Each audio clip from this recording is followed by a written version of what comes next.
Ladies and gentlemen, it is that coveted time once again to visit with our pal Ron the Car Guy from Westside Auto Pros. And Jackie, I wonder what Ron the Car Guy is going to talk about today. Ron, what do we have in store today? We're not going to talk about snow tires today. No, we're not. No snow tire talk today. We're going to talk a little bit about your car's air conditioning. What a great idea. Hey, awesome. Especially after the last couple of weeks that we've had. It's been brutal. It has. It really has. And we had something I told you about last week that is really, this time of year, could really be devastating. We had something happen in our truck where the air does not come out the vents now. And you said that's fairly common. It is. It is. Yep. It comes out the defrost instead of the vents out of there. And there's typically a vacuum leak that causes that. It's a relatively easy fix. All right. But it makes a big difference if it's not coming out of the right area. And the other thing that we field a lot of calls on this time of year is people will bring their car in, especially after we've had the 90-degree run for a while. They'll bring their car in. They'll be like, my air just doesn't seem to be as cold as it used to be. It doesn't seem to be quite right. Okay. And so I want to talk a little bit this morning about how air conditioning works. And this applies not only to your car, but I mean to your house, to an office building, anything. Okay, this is after you say, it's 95 degrees outside. Is that after you say that? Well, yeah, that is the answer. It's 95 degrees out. Your air conditioning's not going to feel as good. Well, everyone's really cranking it right now because it is so hot. And the misconception is that the air conditioning system, the Freon, creates cold air that blows out and cools you down. Okay. And that's not how an air conditioning system works. Well, then how does it work? The refrigerant in an air conditioning system, and the way a system works, it removes heat from the air and dries the air.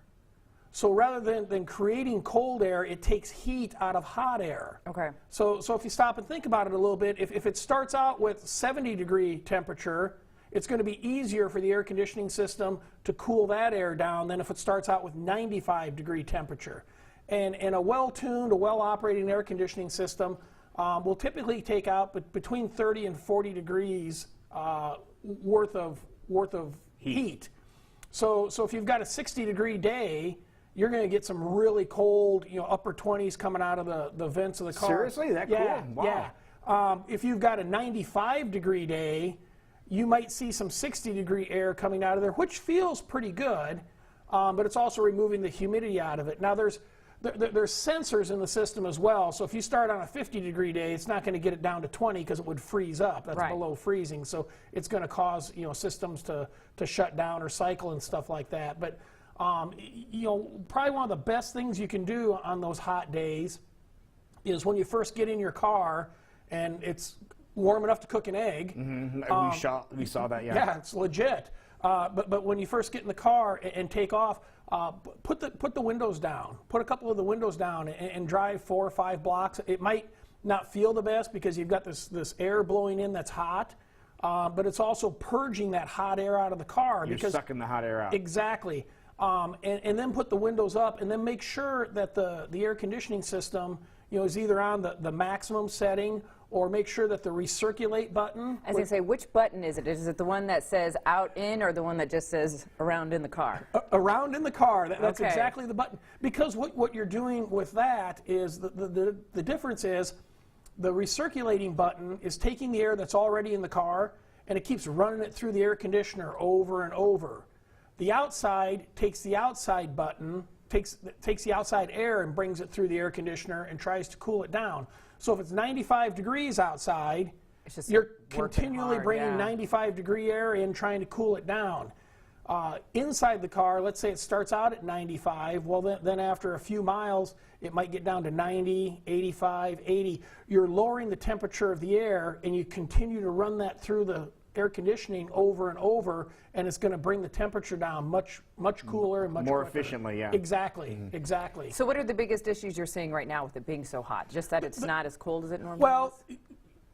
Yes. Air conditioning systems that work properly on a 60-degree day are going to work properly on a 90-degree day. It's just not going to be as cold of air. Okay. But the other thing that we are seeing is let's say you've got a system that's a little bit low on refrigerant. Okay.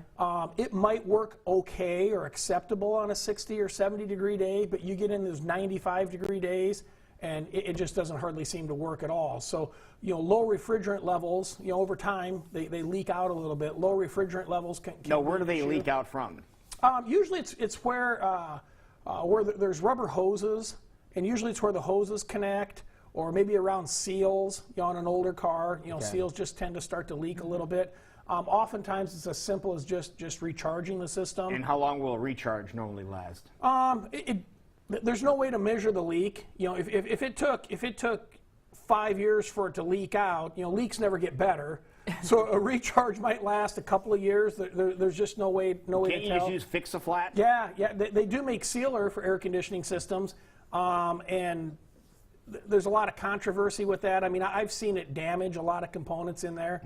It's probably not the best way to fix it. Right. You're better off maybe just continually recharging it, or fix the leak. If it's a seal or a hose it's or something leaking like that that. much. Yeah, just spend a few $100 and get the thing fixed and move on with life. Now, what recharge? What does it typically cost to get a recharge? We're approaching the era now where we've got even a third refrigerant that has hit the market. Oh, you're kidding. Yeah, back we had the R12 refrigerant, and then they phased that out and they went to R134A, and now we're going to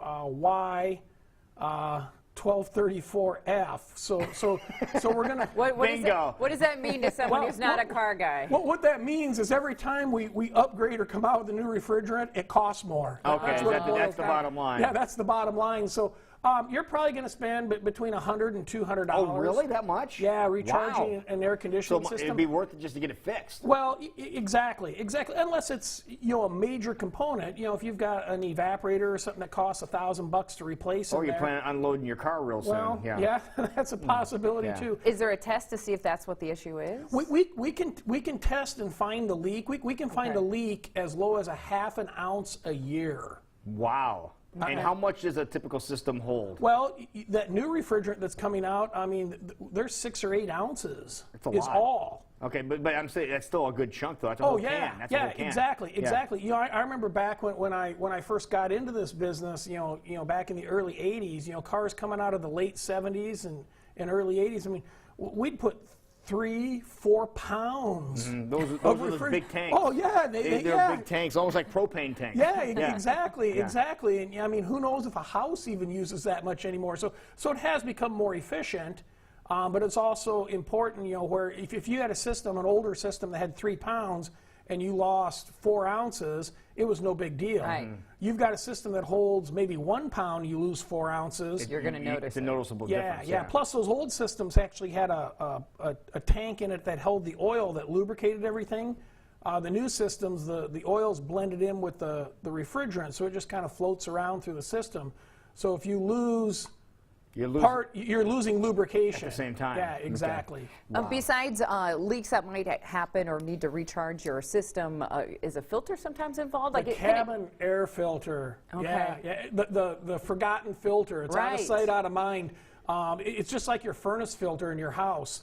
If it becomes plugged, you can't move enough air through it, and if you can't get a lot of air through the system, then it's not going to cool well either. Makes sense. All right, so if Exactly. you're having a hard time keeping your head cool in your vehicle, make a pit stop over at Westside Auto Pro. Please, we'd All right. love to help you out with your air conditioner. You'll check out the refrigerant and also check the cabin Air filter. at the same time. Should check that every time you change your oil. There you go. All right, perfect. Keep that in mind. People want to get a hold of you. This is how they get a hold of you. Absolutely. Or you can go to westsideautopros.com. There it is. Perfect. Keep a cool head and hopefully a cool car.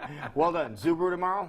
Yes, All right. absolutely. We'll see you there. He has these real cool chairs he gives away. You got to go out there and check it out. We'll be right back. You are watching CW.